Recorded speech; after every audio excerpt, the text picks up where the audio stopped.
Boa noite, mais uma quarta-feira dos nossos estudos. Agradecemos por mais essa oportunidade.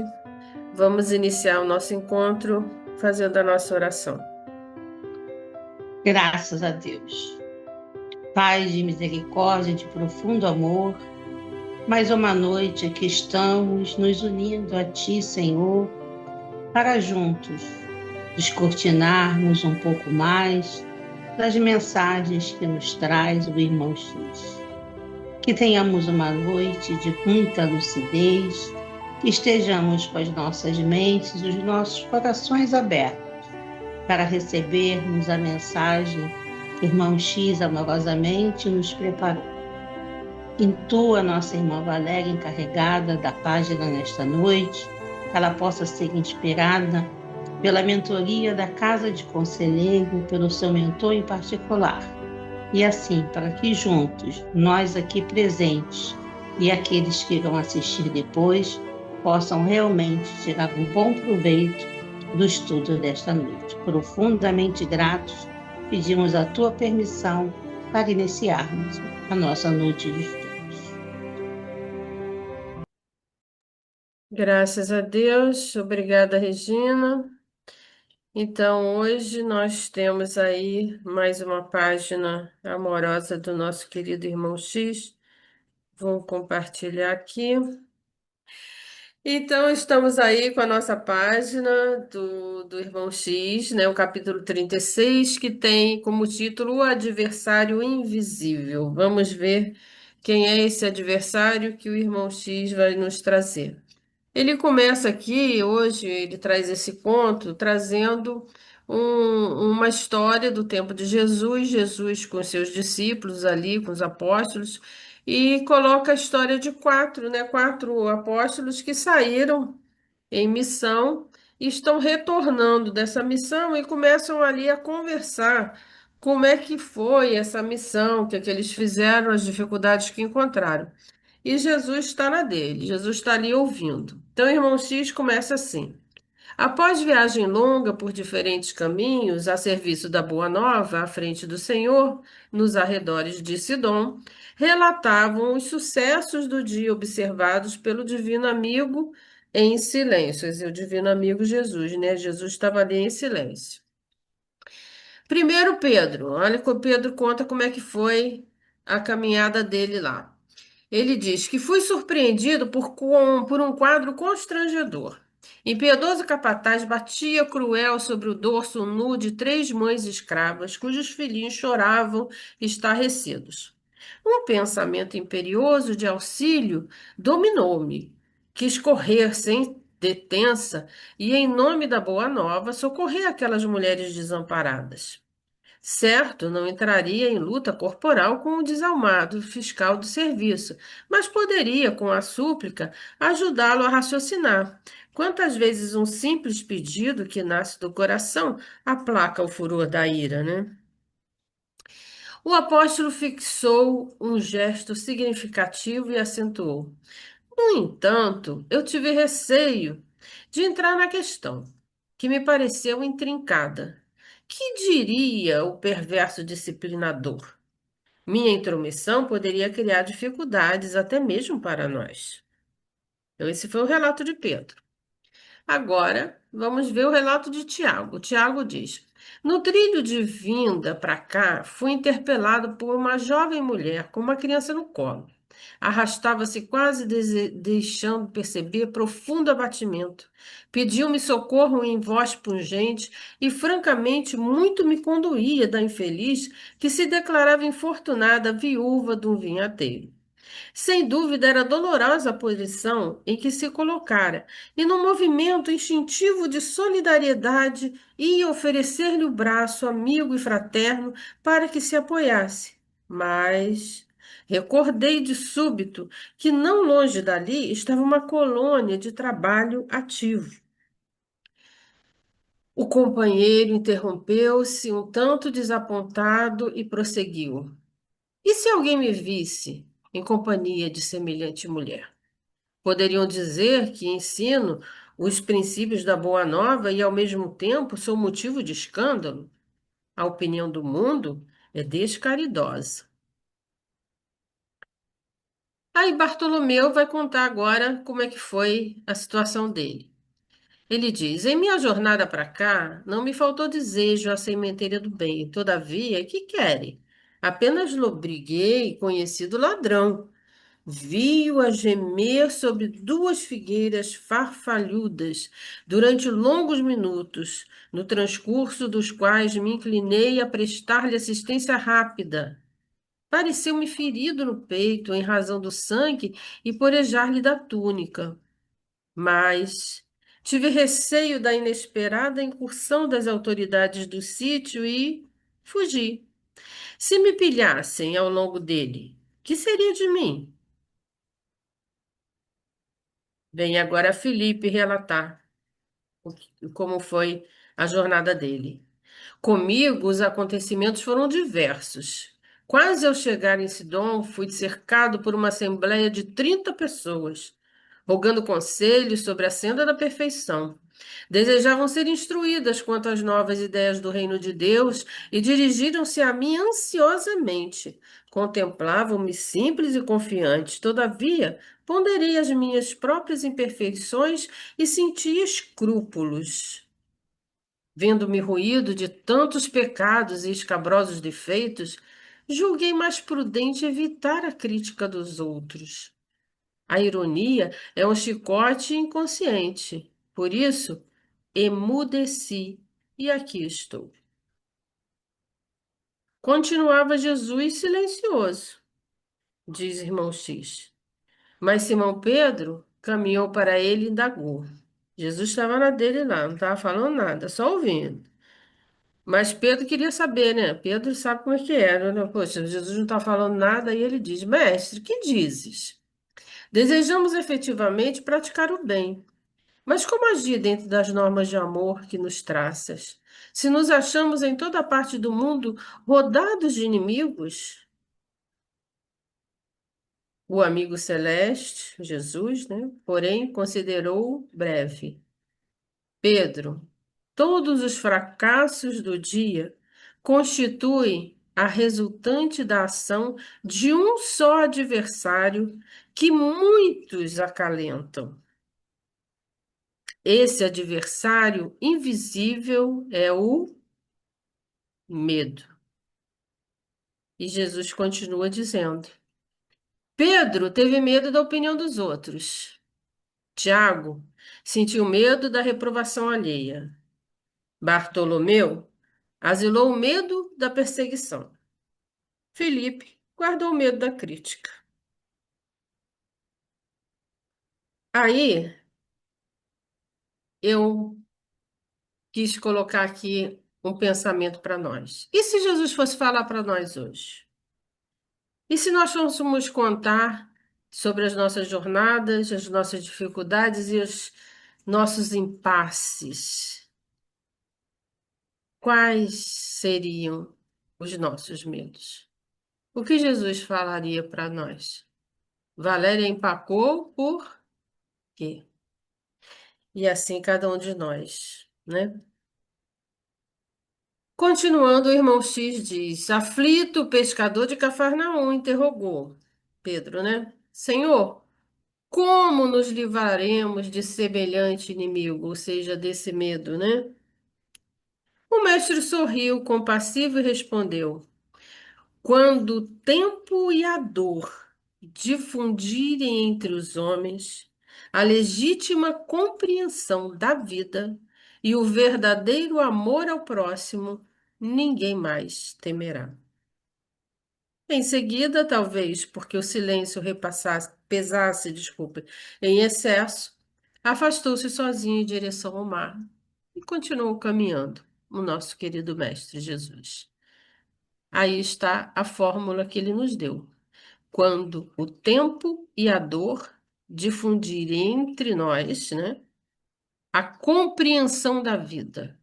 E o que é compreender a vida? É compreender que somos espíritos imortais, que somos fruto de um mundo e que retornaremos a esse mundo que é muito, muito mais do que a matéria. E aí encontraremos, né, quando tivermos essa compreensão da imortalidade, da nossa existência perene, a gente vai entender o que é o amor verdadeiro e aí o medo vai surgir. Essa é a fórmula de Jesus. Eu fui procurar no dicionário o conceito de medo e encontrei várias, mas essa aqui eu achei a mais interessante. Diz lá que medo é a ideia de que algo ou alguma coisa possa ameaçar a segurança ou a vida de alguém. Então, eu tenho aquela ideia. Primeira coisa que eu achei interessante é saber que é uma ideia. Ideia de quê? De um que algo pode me ameaçar. Ameaçar a minha segurança, a minha vida ou de alguém. Essa ideia pode ser concreta ou não, né?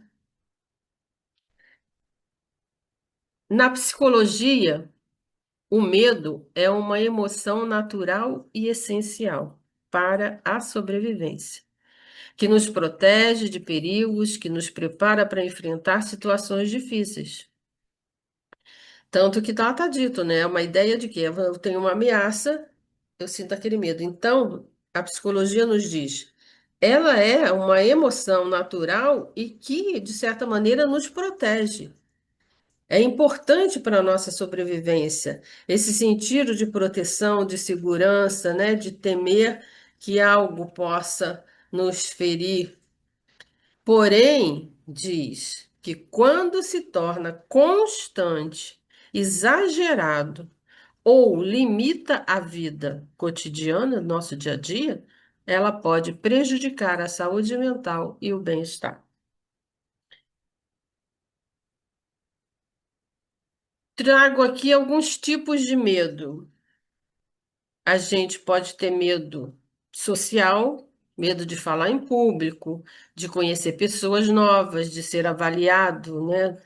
De estar nesse convívio social, principalmente quando a gente está no meio que a gente não domina o que é novo.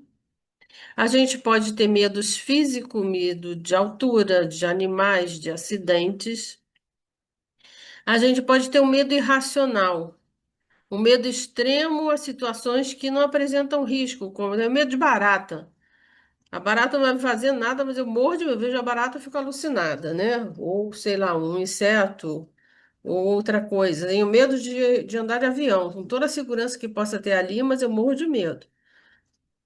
É um medo, às vezes, extremo e que não tem muita racionalidade. Um medo existencial é o medo da morte, do desconhecido, da existência. E aí eu trago aqui Joana de Ângeles, que tem um capítulo que ela intitula como Medo.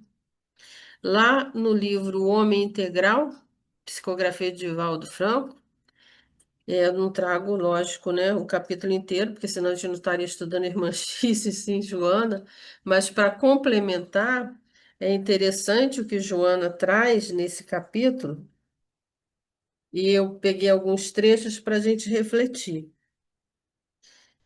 Decorrente dos referidos fatores sociológicos, das pressões psicológicas de Joana, dos impositivos econômicos, o medo assalta o homem, empurrando-o para a violência irracional ou amargurando-o em profundos abismos de depressão.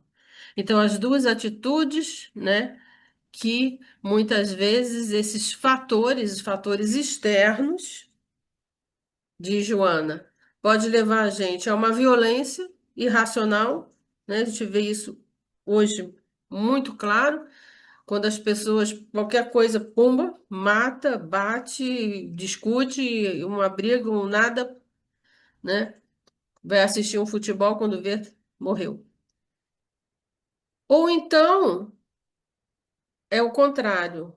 pessoa não parte para a violência, ela parte o quê? Para se fechar em si mesma e entrar numa atitude, num quadro depressivo.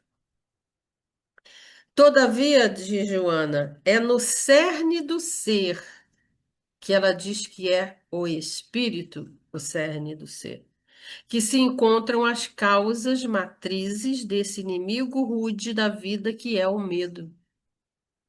Então ela já coloca, né, como a gente tem que buscar dentro de nós, daquilo que a gente muitas vezes carrega, né, vindo de outras vidas até, ou dessas, mas as causas que estão lá, registradas no nosso perispírito. E ela diz: os fenômenos fóbicos procedem das experiências passadas, reencarnações fracassadas, nas quais a culpa não foi liberada. O medo é fator dissolvente, diz Joana, na organização psíquica do homem, predispondo-o por somatização a enfermidades diversas que aguardam correta diagnose e específica terapêutica. Ou seja, esse medo, né, que a gente traz aí no nosso cerne, que ela diz que é o nosso espírito, né, que é a nossa essência, que a gente acaba desorganizando o nosso psique e a gente vai fazer com que isso que traga para o nosso corpo, somatizando então isso, né, diversas situações de doença, que ela diz, precisam ter um diagnóstico e uma terapia agora para cuidar disso, né? E olha bem, nisso aqui que Joana fala, depois eles vão fazendo correspondência com o que Jesus falou. À medida que a consciência se expande e o indivíduo se abriga na fé religiosa racional, na certeza da sua imortalidade, ele se liberta, se agiganta, recupera a identidade e humaniza-se definitivamente, vencendo o medo e os seus sequazes, sejam de ontem, ou seja, de agora. Gente, quando eu li isso aqui e vou voltar ao que Jesus disse, quando o tempo e a dor difundirem entre os homens a legítima compreensão da vida e o verdadeiro amor ao próximo, ninguém mais temerá. Joana diz, quando a consciência se expande e o indivíduo se abriga na fé religiosa racional, na certeza da imortalidade, que Jesus diz, né? A compreensão da vida, que eu diria lá, é isso, é o entender, o que que é compreender a vida? É a certeza da imortalidade? Diana está dizendo aqui. Ela está dizendo a mesma coisa que Jesus disse. Ele se liberta, se agiganta e aí ele vai se libertar. Ele vai se humanizar. O que que é se humanizar? É o que Jesus fala, é encontrar o amor ao próximo. E aí não vai ter mais temor. É uma tarefa difícil, né? Mas que a gente precisa investir. E ela tem um outro texto que está lá no Lampadário Espírita, que chama Coragem do Amor. Ela diz assim: se tens coragem de parecer covarde, não revidando as agressões que te chegam nas diversas posições de trabalho em que te situas, se enfrentas com perseverante destemor as circunstâncias adversas, porfiando de ânimo resoluto, se lutas com brava decisão íntima para refrear impulsos primitivos que teimam em dominar-te, se exerces a vigilância para a manutenção do comportamento cristão a que te afervoras malgrado as tentações insistentes, Se ignoras as pedras que, embora te atinjam, não te fazem revoltar contra os que te atiram, contra os que as atiram, né?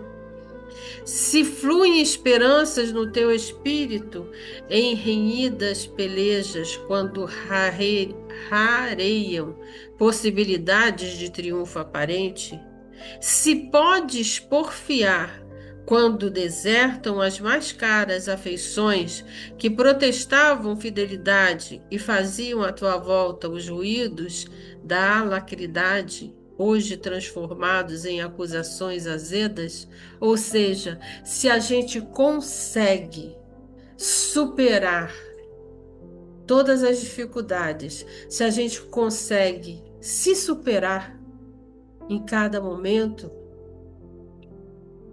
ela diz: já atingiste a posição no qual a natureza espiritual exerce domínio sobre o animal, conseguindo impedir o transbordamento das paixões. Aí é como ela dizia no texto anterior, né? Não vamos para o extremo da violência irracional, nem vamos entrar numa depressão. Porque a gente consegue, né? Se conseguimos nos superar, se conseguimos vencer todas essas dificuldades e mazelas do dia a dia, a gente já atingiu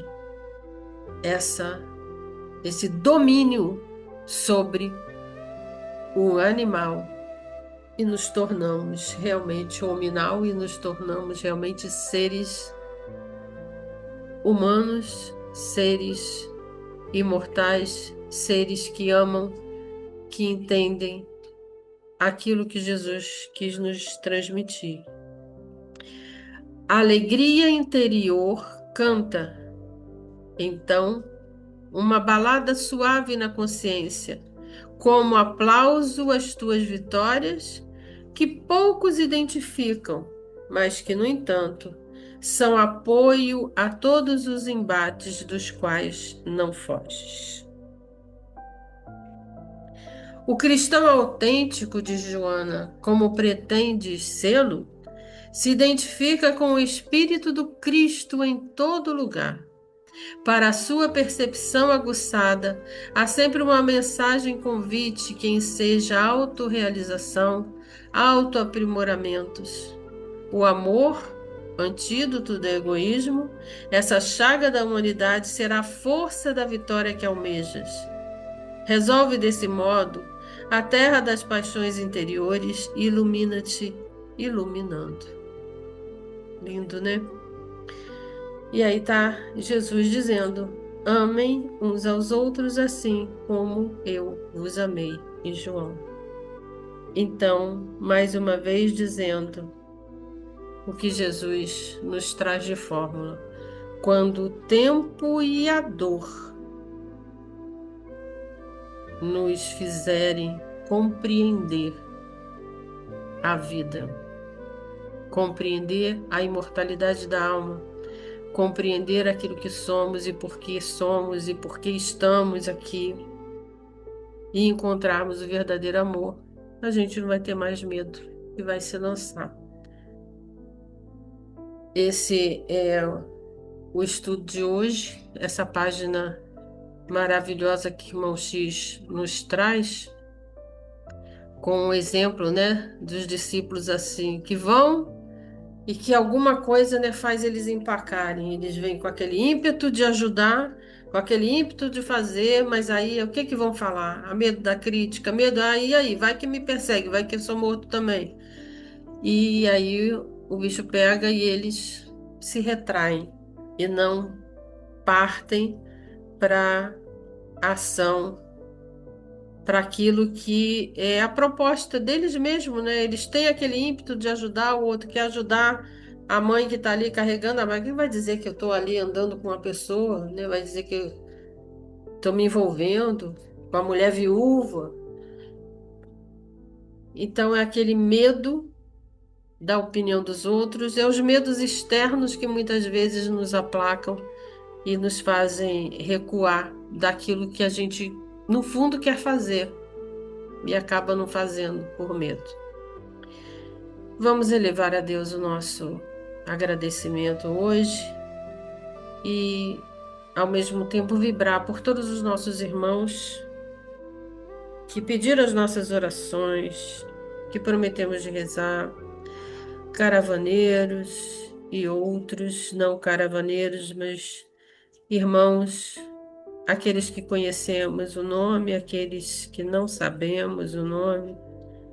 Te entregamos, Pai, todos eles, todos os nossos irmãos, todos os nossos corações, nos unimos a pedir-te, ajudai-nos a superar as nossas dificuldades, a entendermos a essência da vida, a compreender como Jesus nos disse, o verdadeiro sentido da vida e entender o verdadeiro amor e colocá-lo em prática. Ajudai-nos, dando-nos força, fé, coragem, muito equilíbrio, muito discernimento no nosso dia a dia, a cada pedra que aparece no nosso caminho, a cada caída, que possamos nos levantar, nos reerguer e sempre, sempre querer seguir em frente, aprender, porque, como vimos aqui nesse texto, Jesus não nos julga. Ele estava ali em silêncio, só ouvindo, compreendendo o caminho de cada discípulo. Não julgou ninguém, não jogou pedra em ninguém, seguiu seu caminho tranquilo, deu seu conselho. E é assim que agradecemos a toda a espiritualidade dessa casa, que nos acompanha também, não nos julgando, mas nos dando todo o necessário para continuarmos a nossa caminhada. Por isso, Pai, te dizemos gratidão, gratidão sempre. Assim seja, agora e sempre. Amém.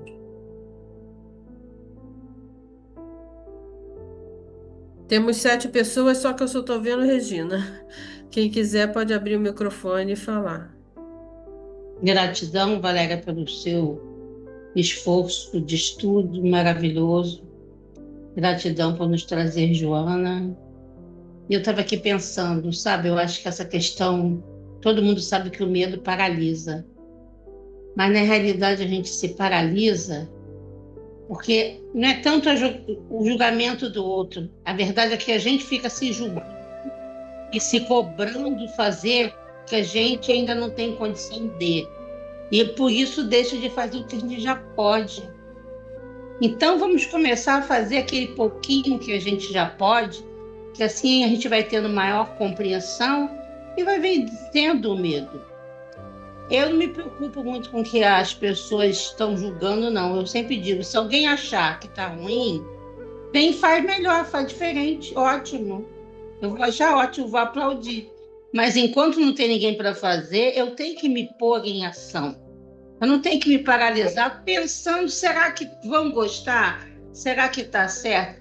É isso que eu posso fazer. Se a situação está diante de mim, cabe a mim resolver, não o outro. Não nos deixemos paralisar de forma alguma, porque o amor precisa de ação. Sem ação não tem amor. E é isso que Jesus nos recomenda, né? Esse amor, ação, caridade tem que estar em prática. Se a gente for sentir medo, a gente não vai fazer absolutamente nada. E vamos deixar de crescer. A gente só vai crescer tentando, acertando, errando, se equivocando e corrigindo, caminhando. Gratidão. Ficamos presos a coisas externas, né? Eu estava pensando, os apóstolos ali, quando eles colocam, eles veem uma situação que precisa de intervenção, eles têm um impulso para fazer, mas aí o que que acontece? Eles olham outra coisa fora daquilo que acaba trancando, né? Então, isso que você falou, Regina, eu acho que é isso aí. eu e a situação, eu e o outro. A situação é aquela, e é aquilo que eu tenho impulso e vejo que tenho condição de fazer, porque Pedro quis ajudar o outro falou logo, já ia oferecer o braço para a mulher. É ele e ela, a situação é aquela, mas aí ele foi olhar para o lado, aí pronto. Quer dizer, quando a gente fica, né, olhando muito o exterior da situação, a gente acaba se freando. O importante é a minha consciência diante daquele ato que eu estou realizando. Né? A consciência, claro que é, era eu ajudar a senhora. Então, você vai segurar o braço, não importa. O que o outro está vendo? O que a minha consciência está fazendo? A minha consciência está tranquila? Então, vamos agir. O julgamento do outro não importa nesse momento. Eu tenho que prestar contas a quem? Se a gente partir desse princípio, eu tenho que prestar contas a Deus, a Jesus. O outro pode fazer o julgamento que ele quiser. A minha consciência que tem que contar. E Vamos na, ouvir os e outros. na, e naque- é, eu não sei se eu só estou vendo três agora, seu aí, você e eu. Mas eu vejo aqui que tem 7 pessoas participando. Mas Somos não sete. sei Leila, se Miriam, vocês estão vendo as carinhas, eu não consigo ver. Talvez porque sim, tô vendo Tatiana, tô é, vendo seu aí, eu não sei se tô é porque como vendo eu ponho para gravar e a minha câmera só pega mesmo quem tiver com a, câmera aberta. A Mônica também tá aí. Miriam tá com Então, a câmera fechada. Tatiana tá aberta, acho que ela quer falar. então digo. Sacudeu a cabeça. E pegando o gancho aí da questão da ideia no conceito, né? E eu achei interessante porque às vezes é ideia, não é uma coisa real, né? Então, quando o Tiago, eu pego mais uma vez a questão do Tiago, ia dar o braço para a mulher, mas aí, mas ali, então, mas é uma ideia. Quem diz que isso vai acontecer? Quem diz que vão criticar? Então, a gente tem que tomar cuidado, porque às vezes essa ideia irracional, que diz Joana também, né? Você acaba tendo uma atitude irracional por nada, por uma ideia que não é real.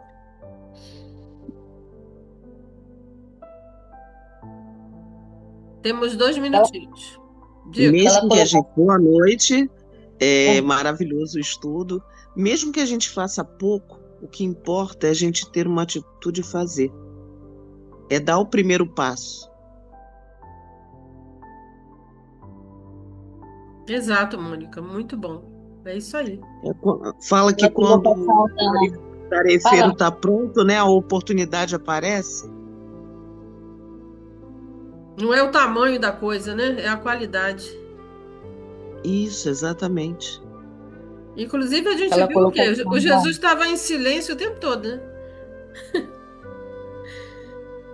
Mas a Verdade. atitude dele de estar em silêncio era o quê? De acolher as pessoas e a caminho de cada um, sem julgamento, em Isso silêncio, mesmo. né? Exatamente o que você disse, Mônica.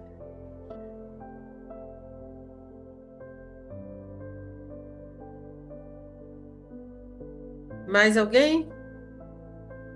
Temos que aprender muito, né, dona Maria? Muito aí. Estamos no início, né? Muitos de nós somos crianças ainda espirituais. Vamos E, aprender. e vamos sim. Estamos um pouquinho mais para frente, estamos lá no meio já. Mas temos muito ainda que aprender, sim, seu aí. É isso aí. Muito bom lhe ver por aqui. Muito bom ver Tatiana e Obrigado. que tá escondido aqui também. Então, Amém. até quarta que vem. Muito obrigada pela participação de todos e continuemos vibrando e juntos no Isso. amor e no encontro do verdadeiro sentido da vida, como diz Jesus, que é a imortalidade da alma. A gente só está desse lado, mas daqui a pouco a gente vai pular de lá também. Beijo a Certeza. todos. Obrigado. Com Deus. Amém.